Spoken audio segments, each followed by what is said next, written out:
A violent week in Asheville raises new questions about an ongoing pattern of retaliatory gun violence.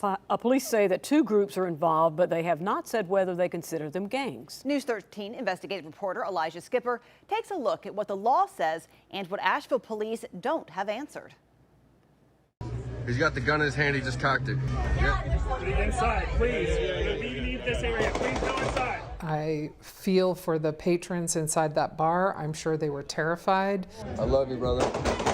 I'm glad that the management there responded so quickly and locked the doors and kept everyone safe. The gunfire ended only after Asheville police shot the armed suspect near Shakey's, beginning a violent week across the city.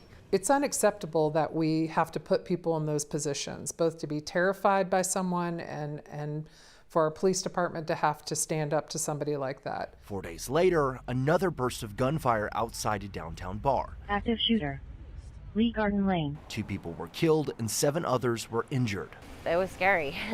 It was scary and it was horrible. There were like a ton of bullets all at once, like really quickly. The 2 shootings were different. At Shakey's, police confronted one armed man on Biltmore Avenue. Investigators say a vehicle was involved and the gunfire was targeted retaliation. We can say that we do believe, and evidence indicates, that this is retaliatory for that prior event. But for 5 days, APD did not publicly identify the shooting it believed triggered the attack.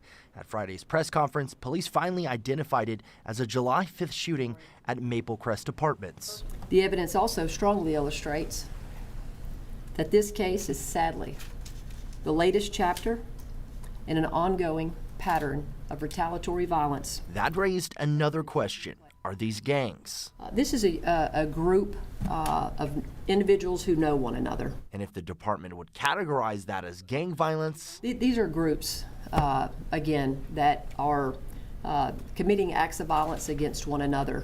Like crime groups? I would say these are 2 groups of individuals. I would say there are ties to them knowing each other and committing ongoing retaliatory acts against one another. Before Friday's news conference, I asked Asheville police whether these groups are gangs and followed up again afterwards. The department declined an interview and would not directly answer that question, so we asked another law enforcement leader. Are we seeing gangs here in this region?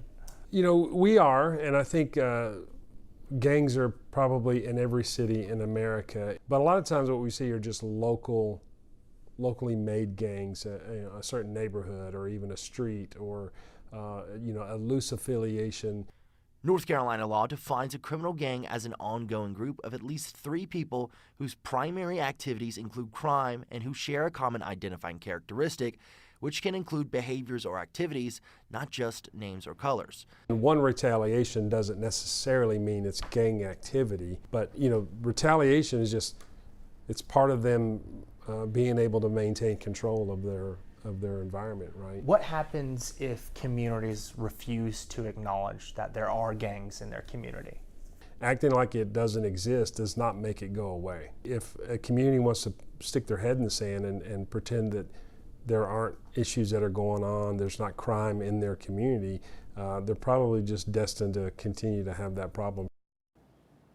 APD later told us by email that it uses the state's legal definition of a criminal gang. No word tonight on whether the 2 groups involved in this violence meet that definition.